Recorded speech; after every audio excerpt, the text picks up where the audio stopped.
Fearful avoidant attachment styles are well known for often leaving relationships seemingly out of the blue. One day it seems like they're all in, and another day it can feel like the rug just got pulled out from underneath you. And if you are the fearful avoidant listening to this, then you probably know this seems to be what happens in your relationship dynamics as well. But a lot of times underneath this, there are 5 things that cause fearful avoidants to lose attraction so strongly and profoundly that they feel like they have no choice but to run in the opposite direction. And in today's video, I'm going to break down those things so that if you are the fearful avoidant, you know how to communicate and make sure these things don't happen. Or if you are the loved one of a fearful avoidant, you may finally get some certainty and closure with your understanding here today.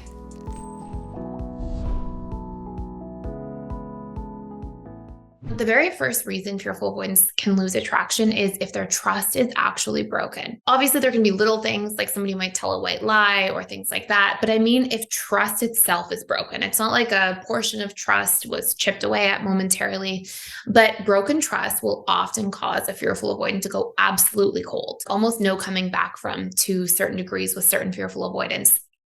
And this can be like over something large. This can be over something where there's cheating or infidelity or some sort of finding out that there's this big lie that's been being told for quite some time. Or if there's just something that's been kept from you that really was important for you to know, to hear, to understand. Anything like that can cause a fearful avoidant to really shut down and actually have a hard time, not just wanting to open back up, but being motivated to open back up, like feeling like it's hard to sort of turn that attraction or connection back on, but also feeling like, well, I don't want to, so why should I even bother? A second big dynamic that causes fearful avoidance to lose attraction is if somebody's like really anxiously attached to them and somebody's accidentally violating their own boundaries, they don't have a sense of self, especially as the attachment between the fearful avoidant and another attachment style sort of connects more deeply or bonds more deeply together.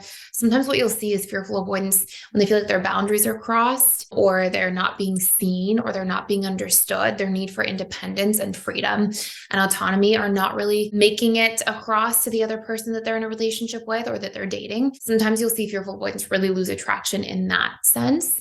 And it's not just that the fearful avoidant starts leaning dismissive. Somebody can start leaning in their more DA side as a fearful avoidant without actually losing attraction on a more permanent basis.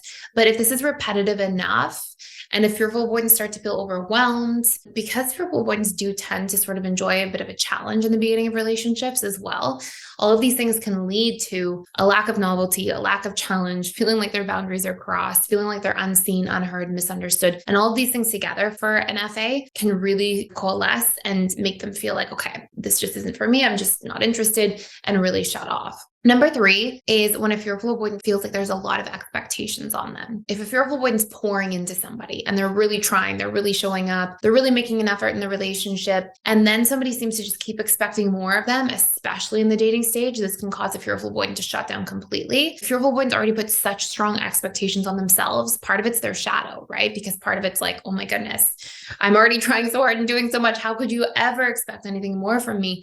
And it can lead to disappointment, frustration, but really just feeling like this isn't reasonable and I need to keep you away to sort of keep my sense of self safe. And this can really put out that flame of attraction and chemistry early on in a relationship with a fearful avoidant. One thing I want to mention before I share with you the last 2 major dynamics that can cause fearful avoidance to lose attraction is we have a whole course. The course is about the fearful avoidant attachment style and sex. And it's not just like sex, but also just intimacy in general and some things that can play into it, some things that can cause pain points or challenges. And a lot of people request this content, like a tremendous amount of people. So if you want to check it out, you want to learn more about some of the patterns, some of the things that are important to recognize, some of the things that can really weigh on relationships in a negative form, can really diminish attraction long-term. Anyways, the next big one that can really cause a fearful avoidant to feel like they lose attraction is if they feel trapped. So if they feel like somebody's putting a lot of pressure on them, making demands, pushing things along before the fearful avoidant is ready, violating their boundaries, any of those dynamics will cause the fearful avoidant to just feel like they need to flee. And what's important to recognize is that fearful avoidants have quite a strong flight response as part of a coping mechanism, right? Every time we've got a fight response or a flight response, anything that's magnified, a lot of times it's magnified because this was the way we learned to cope when we were exposed to trauma at a young age. For a fearful avoidant, they can have a really strong flight response. And if they start feeling trapped, it can cause them to just run a million miles an hour in the other direction. So it's really important to pay attention to. And number 5, this is really important if you are the fearful avoidant, is that if fearful avoidants are not speaking up for their own needs, and eventually, because they're pouring into somebody else or trying really hard, they feel like it's a one-sided relationship. Eventually, fearful avoidants tend to pull away from one-sided relationships and really just feel burned out by them and exhausted and want to move in other directions. And for fearful avoidance specifically, this is your work to do. Like if you see yourself doing this, and if this is a pattern for you where you may sabotage relationships or feel like you need to move away suddenly out of the blue, what's actually happening is usually you've got unmet needs for a long enough period of time at the subconscious level that it eventually reaches a tipping point. And at that tipping point, you just sort of shut down and feel like, okay, this is enough. I've had enough.